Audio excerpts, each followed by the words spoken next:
Video को like और share जरूर करें और हमारे चैनल को सब्सक्राइब करना न भूलें। यहाँ हर दिन आपको मिलेंगी ऐसी ही डरावनी और रोमांचक कहानियां जो आपको सस्पेंस और रहस्य से भरी दुनिया में ले जाएं। सब्सक्राइब करने के लिए नीचे दिख रहे लाल बटन को दबाएं। रात का समय था। पूरा गांव नींद में डूबा हुआ था, लेकिन ब्रजेश की आंखों में नींद नहीं थी। वह अकेले ही अपनी छत पर टहल रहा था। हवा में अजीब सी ठंडक थी और आसमान बादलों से ढका हुआ। उसने नीचे झांक कर देखा तो सड़क पर एक साया सा गुजरता दिखा। काले कपड़ों में लिपटी एक औरत जो सीधे गांव के बाहर पुराने वीरान मंदिर की तरफ जा रही थी। ब्रजेश का दिल जोर जोर से धड़कने लगा। ये वही मंदिर था जहां सालों पहले अजीब घटनाएं हुई थीं। कहते हैं वहां जाने वाला कभी लौटकर नहीं आता। ब्रजेश को लगा कि शायद कोई गांव की औरत होगी, लेकिन इतनी रात गए कौन मंदिर की तरफ जाता है। उसने अपने दोस्त रवि को फोन लगाया। ब्रजेश ने कहा, भाई जरा बाहर आ, एक औरत मंदिर की तरफ जा रही है। रवि ने पहले तो टालने की कोशिश की, लेकिन ब्रजेश के बार बार कहने पर वह भी छत पर आ गया। दोनों ने देखा वो परछाई अब मंदिर के गेट के पास खड़ी थी। रवि बोला, चल देखकर आते हैं, कौन है इतनी रात को। दोनों बिना किसी को बताए मंदिर की तरफ चल पड़े। रास्ता सुनसान था। जंगली झाड़ियों और पुराने खंडहरों के बीच से गुजरते हुए वो मंदिर के करीब पहुंचे।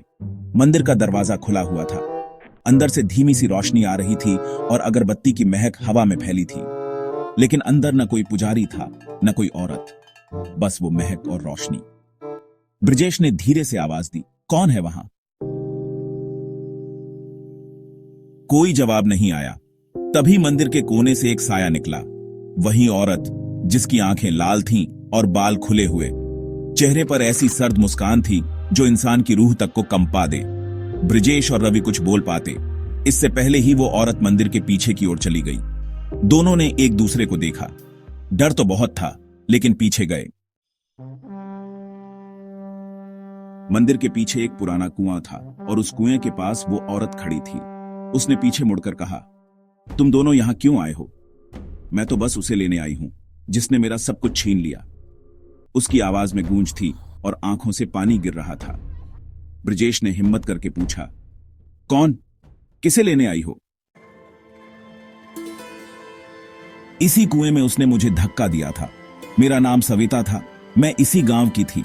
मुझसे वादा किया गया था, लेकिन धोखा मिला। अब मैं उसकी जान लेने आई हूं। ब्रजेश और रवि के हाथ पांव सुन्न हो गए। सविता की कहानी धीरे धीरे साफ होने लगी। 25 साल पहले सविता की शादी गांव के ठाकुर अरुण से तय हुई थी। दोनों एक दूसरे से बहुत प्यार करते थे, लेकिन ठाकुर के पिता को यह रिश्ता मंजूर नहीं था। उन्होंने रात के अंधेरे में सविता को बुलाकर कुएं में धक्का दे दिया। उसके बाद ठाकुर अरुण की भी रहस्यमय मौत हो गई थी। लेकिन कहते हैं सविता की आत्मा उस दिन से इसी कुएं के आसपास भटक रही है, अपने साथ हुई बेवफाई का बदला लेने। ब्रजेश और रवि की हालत खराब हो रही थी। उन्होंने कहा, हमारा इससे कोई लेना देना नहीं है, हमें जाने दो। सविता ने जवाब दिया, जो इस कुएं के पास आता है वो खाली हाथ नहीं जाता। इतना कहकर वो कुएं में कूद गई। दोनों घबराकर भागे। घर पहुंचे तो देखा ब्रजेश की बहन पूजा बेहोश पड़ी थी। चेहरे पर खरोंच के निशान और माथे पर मिट्टी। घर वालों ने सोचा किसी बीमारी की वजह से हुआ होगा। डॉक्टर को बुलाया गया, लेकिन डॉक्टर ने कहा, यह कोई आम बेहोशी नहीं है, किसी ने इस पर वश किया है। तभी रवि को याद आया, सविता ने कहा था कि वो लेने आई है, कहीं वो पूजा तो नहीं। ब्रजेश का दिल बैठ गया। पूजा अब भी बेसुध थी। उसकी सांसें धीमी हो रही थी। तभी घर के बाहर वही अगरबत्ती की महक फिर से फैलने लगी। हवा में वही अजीब सी ठंडक। खिड़की के पास सविता खड़ी थी, मुस्कुराती हुई। ब्रजेश दौड़कर बाहर गया और बोला, क्यों कर रही है तू ये सब। हमने तेरा क्या बिगाड़ा। सविता ने कहा, तेरा खून वही है जिसने मेरा सब कुछ छीना था। पूजा उसी ठाकुर की पोती है, अब उसका हिसाब होगा। अब तक गांव के लोग इकट्ठा हो गए थे।